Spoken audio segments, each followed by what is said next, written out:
한국직업방송과 연합뉴스TV가 함께 만드는 취업 전문 뉴스 투데이 고용플러스입니다. 백화점과 면세점, 겉으로 보기엔 무척 화려하죠. 그 이면에는 휴식도 제대로 못하고 일하는 판매 사원들이 있습니다. 이들의 열악한 근무 환경 실태 문제는 어제 오늘 일이 아닌데요. 방광염을 비롯한 각종 질환에 시달리고 있습니다. 한지희 기자입니다. 직원 휴게실 문을 열자 상자가 빼곡하게 쌓여 있습니다. 이를 비집고 들어가서야 의자가 보이지만 간격이 좁아 여러 명이 앉기엔 역부족입니다. 사정은 다른 백화점도 마찬가지. 성인 한 사람의 몸이 간신히 들어갈 만한 창고에서 직원이 사다리에 올라 위태롭게 물건을 꺼냅니다. 휴게실도 부족하여 임신을 한 상태에서도 계단에 담요를 깔고 앉아서 쉬었습니다. 직원들의 동선은 앞에서 보이는 화려함은 찾아볼 수 없고 처참할 정도입니다. 열악한 근무 환경은 각종 질환으로 이어지고 있습니다. 민주노총 서비스연맹과 김승섭 고려대학교 보건과학대 교수 연구팀이 올해 1월부터 10개월 동안 백화점 판매직 노동자 2,800여 명의 건강 실태를 조사한 결과 20.6%에 해당하는 사람이 방광염 치료를 받은 것으로 나타났습니다. 비슷한 나이의 여성 노동자 평균보다 3.2배 높은 수치입니다. 지난 1년 동안 하지정맥류나 족저근막염으로 치료를 받은 경우도 일반인보다 25배, 15배 각각 높았습니다. 50%에 달하는 사람들이 동료의 유산을 목격한 적이 있다고 답했습니다. 그 고급스러움의 대가를 현장에서 일하고 있는 노동자들의 몸이 치르고 있었다는 것이 저는 본 연구 결과의 핵심이라고 생각합니다. 해마다 반복된 지적에도 제자리 걸음 중인 판매직 노동자들의 열악한 처우 문제. 최소한의 인권조차 보장받지 못하면서 그들은 오늘도 병들고 있습니다. 연합뉴스TV 한지입니다. 앞으로 감정노동을 하는 고객 응대 노동자가 폭언이나 폭행에 노출됐을 때 이를 제대로 보호하지 않는 사업주는 최대 1,000만 원의 과태료를 물어야 합니다. 고용노동부는 18일 이 같은 내용을 포함한 개정 산업안전보건법을 시행한다고 밝혔습니다. 개정법은 고객 응대 노동자가 고객의 폭언 등으로 건강 이상이 생길 경우 사업주는 업무를 일시 중단하거나 휴식하게 하고 치료와 상담을 지원하도록 했습니다. 또 피해 노동자가 가해 고객에게 법적 책임을 묻고자 할 경우 사업주는 CCTV 영상 등 증거 자료를 제출하는 등 지원해야 합니다. 한 달에 1,000만 원 넘게 버는 고소득 직장인이 4년 동안 6배 가까이 늘어난 것으로 나타났습니다. 국민연금공단이 국회 보건복지위원회 소속 정의당 윤소아 의원에게 제출한 자료에 따르면 2014년 6만 10명이었던 월소득 1,000만 원 이상 직장인은 올해 8월 34만 295명으로 6배 가까이 증가했습니다. 실제 소득이 국민연금 보험료를 매기는 기준인 기준소득 월액 상한선을 넘어 보수가 늘어도 보험료가 더 늘지 않은 직장인도 236만 명이 넘어 전체 가입자의 17.2%에 달했습니다. 최근 5년간 조부모가 손주에게 직접 재산을 물려주는 세대 생략 증여 사례와 액수가 각각 2배 가까이 늘어난 것으로 나타났습니다. 국세청이 더불어민주당 김두관 의원실에 제출한 자료를 보면 세대 생략 증여는 지난해 8,300여 건에 1조 4,800여억 원으로 5년 전보다 각각 2배로 증가했습니다. 자녀 상대 증여보다 세율이 더 높은데도 세대 생략 증여가 늘어난 것은 재상 소득을 고려하면 절세 효과가 있기 때문으로 보입니다. 김 의원은 미성년자가 받은 재산의 수익이 부모에게 돌아갈 확률이 커 세금 회피 창구로 악용될 수 있다고 지적했습니다. 우유값 도미노 인상이 현실이 됐습니다. 우유업계 1위 서울우유에 이어 2위인 남양유업도 우유 제품 가격을 4.5% 인상하겠다고 밝혔는데요. 우유값이 오르면 빵, 커피 등 우유가 들어가는 다른 제품 가격도 들썩일 것으로 우려됩니다. 정선미 기자입니다. 지난 8월 서울우유가 우유값을 3.6% 인상했을 당시 당분간 가격 인상 계획이 없다고 밝혔던 남양유업. 하지만 3개월 만에 계획을 번복했습니다. 우유 제품 가격을 평균 4.5% 인상하겠다고 밝힌 건데 이에 따라 대표 제품인 마시는 우유의 경우 500ml 기준 50원이 오릅니다. 2013년 이후에 5년 만에 이번에 처음 가격 인상했는데 그동안 이제 누적된 생산 비용이라든지 또 물류 비용 또 이번에 주 52시간 근무제도 도입으로 인한 인건비 증가 등의 요인이 있어서 다른 우유업체들도 가격 인상 여부를 고민하고 있습니다. 인상 요인이 있는데 소비자분들 되게 민감해하는 품목이기도 하고 우유가 들어가는 유가공 제품은 물론 빵, 커피, 아이스크림 등의 가격 인상 압박도 거세질 것으로 보입니다. 경제적으로 좀 힘들 것 같아요. 집에 아이가 있어가지고 빵도 사야 되는데 빵값도 그럼 오를 것 같고 이제 우유도 맨날 사야 되는데 남편 월급 빼고 다 오르는 것 같아요. 최근 일부 음료와 생수, 소주, 과자 등의 가격도 줄 인상했습니다. 게다가 최저임금 인상 여파로 외식비까지 뛰면서 서민들의 먹거리 물가 부담이 가중되고 있습니다. 연합뉴스TV 정선미입니다. 한국전력공사의 적자 원인 중 하나는 발전 원료 가격 상승입니다. 이에 한전은 발전 원가를 요금에 반영하는 제도 도입을 검토 중입니다. 정부는 당분간 요금 인상은 없다고 했지만 전기료가 오르는 것이 불가피하다는 예측이 나옵니다. 이동훈 기자입니다. 두부값이 콩값보다 더 싸졌다. 지난 7월 김종갑 한전 사장이 자신의 페이스북에 올린 글의 일부입니다. 각종 발전시설에서 전력을 사와 공급하는 한전의 입장에서 액화천연가스인 LNG와 석탄 등의 가격 인상분을 반영하지 못한 전기요금이 에너지 시장을 왜곡하고 있다는 뜻으로 풀이됩니다. 실제로 올 상반기 한전의 전력 구입비는 25조 7,600여억 원으로 지난해 상반기보다 1조 9,900여억 원 늘었습니다. 상반기 원자력 발전 비율은 63% 정도인데 지난해 같은 기간보다 12%포인트 떨어졌고 동시에 비교적 발전 단가가 높은 LNG 발전이 38%에서 49.2%로 증가한 영향으로 분석됩니다. 3분기에도 적자가 예상되는 가운데 한전은 발전 원가를 요금과 연동하는 원가 연동제 도입을 논의하고 있습니다. 가장 좋은 방법은 원가 연동제로 하는 것이 가격 시그널이 확실하겠습니다만 그게 안 되는 상황에서는 연 1회라도 정기적으로 검토를 하는 게 요금 인상의 승인 권한을 갖고 있는 정부는 당분간 인상은 없다고 선을 그었지만 연동제가 도입되면 인상은 불가피해 보입니다. 연료비 연동제를 도입하는 경우 지금처럼 국제 에너지 가격이 상승하면 전기요금 인상 요인으로 작용하게 됩니다. 지금 상황에서는 요금 인상 가능성이 더 크겠죠.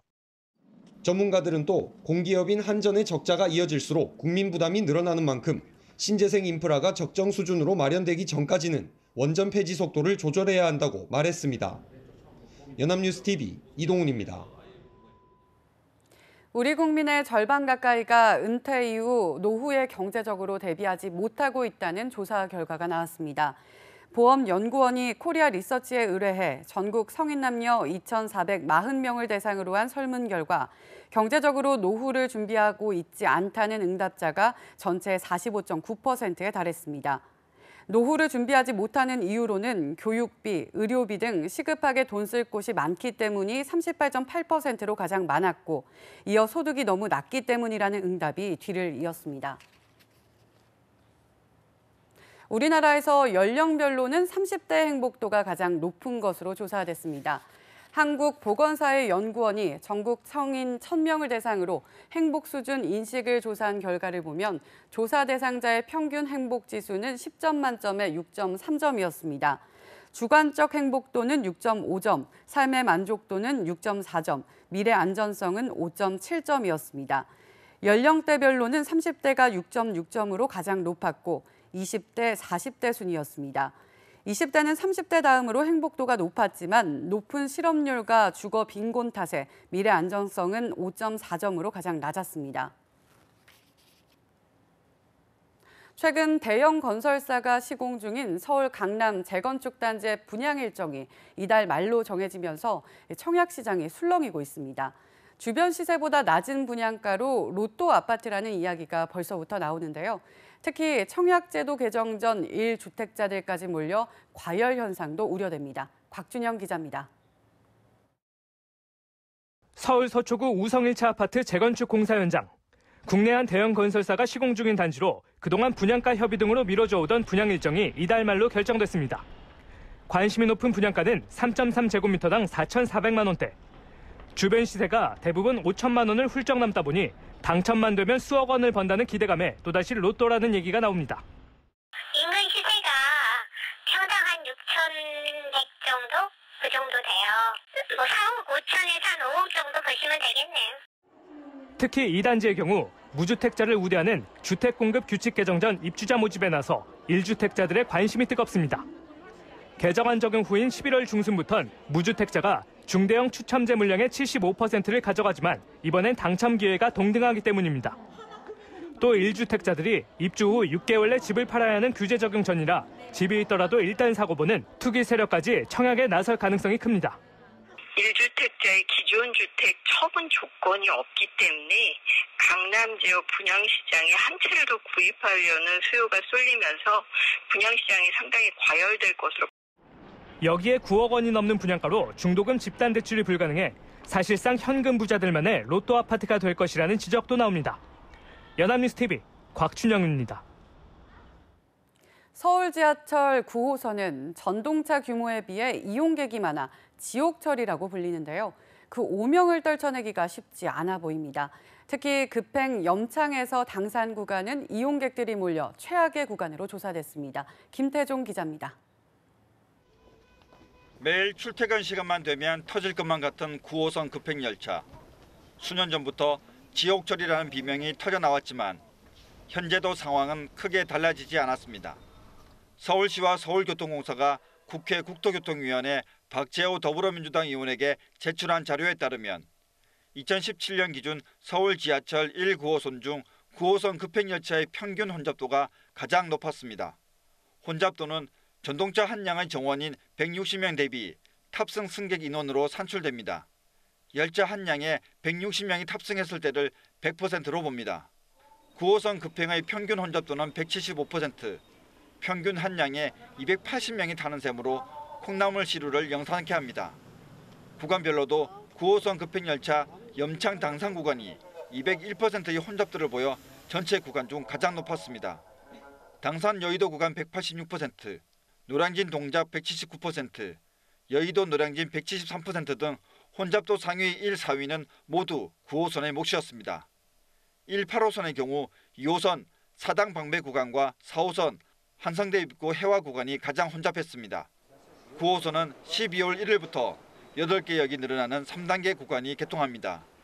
서울시는 현재 10편성인 6량 급행열차를 3단계 개통까지 20편성으로 늘린다는 방침인데 지옥철의 오명을 떨쳐낼 수 있을지 관심이 쏠립니다. 연합뉴스TV 김태종입니다.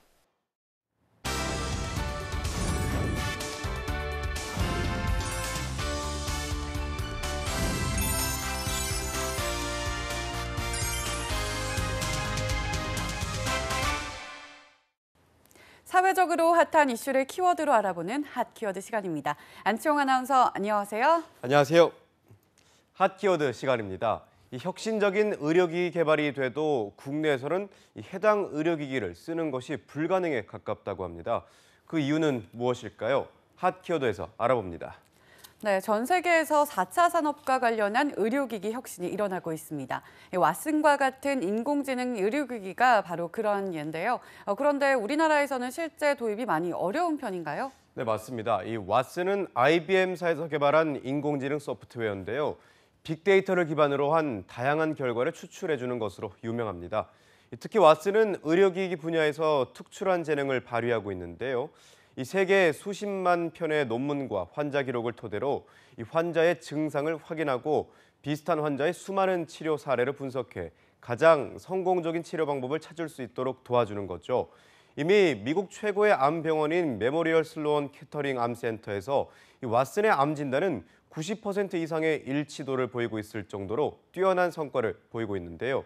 이 왓슨은 부산대, 계명대 등 국내 병원 7곳에도 도입되고 있습니다.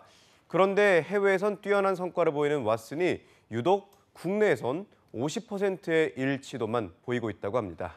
네, 그 정도면 초보 의사만도 못한 실력인데 유독 우리나라에서만 고전을 면치 못하는 이유가 무엇 때문일까요? 네, 바로 환자의 데이터가 부족하기 때문입니다. 식품의약품안전처는 왓슨과 같은 AI 시스템을 의료기기로 허가하지 않고 검색 도구로 분류했는데요. 이 때문에 왓슨 진단이 의료보험 혜택을 받지 못하기 때문에 이 개인정보보험 등에 가려 한국 환자를 학습할 기회가 다른 나라에 비해 현저히 떨어질 수밖에 없는 거죠. 네, 왓슨은 빅데이터에 의존해서 환자의 증상을 진단하고 치료하는 데 도움을 주는 소프트웨어인데 국내에서는 규제 때문에 정확도가 떨어질 수밖에 없군요. 네, 그렇습니다. 문제는 국내에서 개발된 AI 의료 시스템 역시 비슷한 이유로 난항을 겪고 있다는 건데요. 네, 이것은 국내 한 AI 스타트업 회사의 의료기기 홍보 영상입니다. 이 회사에서 개발한 AI 영상기기는 성조숙증과 이 저신장증을 앓는 아이들의 손뼈 엑스레이 영상을 분석해서 성조숙증을 진단하는 데 보조 역할을 할 수 있다고 합니다. 그동안 의사가 환자의 왼쪽 손 엑스레이 영상을 참조 표준 영상과 비교하면서 이 뼈 나이를 판독하는 데 걸리는 시간은 5분에서 10분이었지만 이 AI 영상기기를 사용하면 판독 시간을 20초까지 줄일 수 있다고 합니다. 이 판독률도 95%까지 늘었는데요. 문제는 이에 식품의약품안전처에서는 2등급 의료기기로 허가를 했지만 실제 병의원에서 해당 소프트웨어를 판매할 수 없다고 합니다. 네, 식약처에서 허가까지 받았는데 그 이유가 뭘까요? 이 정도의 기술이면 의료 시간을 단축시키는 것은 물론 이 성조숙증 진단의 정확도를 높이는 데도 큰 기여를 할 수 있을 텐데요. 네, 그런데 식약처에서 허가를 받았어도 보건복지부와 심사평가원 등에서 이 해당 의료기기를 신의료기술로 보고 신의료기술평가 기술평가를 시행할지 아니면 기존 기술로 급여 여부만 판단할지를 검토해야 하는데요. 이 과정만 길게는 수년이 걸리기 때문에 사실상 바로 도입에는 상당히 시간이 걸릴 것이란 이야기죠. 네, 안타깝습니다. 신기술을 개발했는데 정작 도입에 수년이 걸린다면 그 사이에 해외 기술이 시장을 장악할 수도 있잖아요. 네, 실제로 이렇게 원격 의료의 규제가 막힌 사이 해외 의료 시장은 빠르게 발전하고 있습니다. 미국은 원격 의료 시장이 연평균 9.8%씩 성장하고 있을 뿐만 아니라 이 전체 진료 6건 중 1건이 원격 의료를 활용하고 있을 정도입니다. 캐나다는 전 국민의 21%가 원격 진료 혜택을 보고 있습니다. 또 중국 광저우시에 위치한 광동성 제2인민병원에선 이미 인공지능 의료 시스템이 전면 도입돼 있는데요. 반면 우리나라의 경우 다양한 규제로 인해 AI 의료기기가 실제 의료 현장에 투입되거나 투입이 된다 하더라도 이 재효과를 제대로 못 내는 경우가 대부분이죠. 네, 얼마 전 소아당뇨를 앓는 어린 아들을 위해 의료기기를 수입해 사용하다 검찰 조사를 받은 어머니 김미영 씨의 케이스가 생각이 납니다. 김미영 씨 역시 규제 때문에 이 같은 상황을 겪게 된 거잖아요. 네, 그렇습니다. 이 김미영 씨의 초등학생인 아들 정소명 군은 36개월째부터 소아당뇨 진단을 받아서 하루에도 몇 번씩 직접 바늘로 혈당을 측정하고 직접 인슐린 주사를 놓아야 했는데요. 아들의 모습을 마음 아파한 김 씨는 다행히도 해외 검색을 통해 피를 뽑지 않고도 혈당 수치를 알 수 있는 기기를 찾게 됐죠. 이에 관련 질환을 앓고 있는 다른 부모들과도 정보를 공유하고 해외 직구 방법을 모르는 부모들을 위해 구매 대행을 해주기도 했는데요. 그런데 이 때문에 김 씨가 의료기기 불법 수입에 따른 관세법 위반 혐의로 관세청 조사를 받게 된 겁니다. 다행히 김미영 씨의 사연이 알려지며 규제가 다소 풀렸지만 현실의 문턱은 여전히 높기만 합니다. 지난해 포항공대 한세광 교수의 콘택트 렌즈 기업 인터로조가 공동 개발한 스마트 렌즈의 경우 당뇨 환자의 눈물로 당 농도를 실시간으로 확인해 수치가 오르면 약물이 나와 당 수치를 떨어뜨릴 수 있는데요. 당 수치만 감시했던 구글의 스마트 렌즈보다 또 높은 기술력을 가지고 있는 셈입니다. 하지만 의료법에서 의사와 대면하지 않은 상태에서 진단, 처방을 받는 것을 불법으로 규정하고 있기 때문에 상용화조차 되지 못하고 있다고 합니다. 결국 상황이 이렇다 보니 세계 최초, 세계 최고의 기술력을 가지고 있어도 날개조차 제대로 펴지 못하고 몇 년간 사장되어 있는 의료기기들이 쌓이고만 있다고 합니다. 네, 해외 의료 시장은 빠르게 발전하는데 국내 의료기기 시장이 여전히 고전을 면치 못하는 이유, 결국 규제 때문이었다는 걸 이제 알게 됐습니다. 물론 사람의 생명을 담보로 하는 의료기기인 만큼 안전을 위해 치밀한 검토 작업이 필요한 것은 사실입니다. 하지만 기술의 발전에 맞춰 기준이 변화되어야 하는 것 역시 반드시 필요한 일일 텐데요. 국내 의료 시장의 발전을 위해서라도 규제 변화가 시작되길 바라겠습니다. 지금까지 핫케어드 시간 안치홍 아나운서였습니다. 고맙습니다. 고맙습니다. 지금까지 투데이 고용 플러스였습니다. 오늘 저희가 준비한 내용은 여기까지입니다. 함께해 주신 여러분 고맙습니다.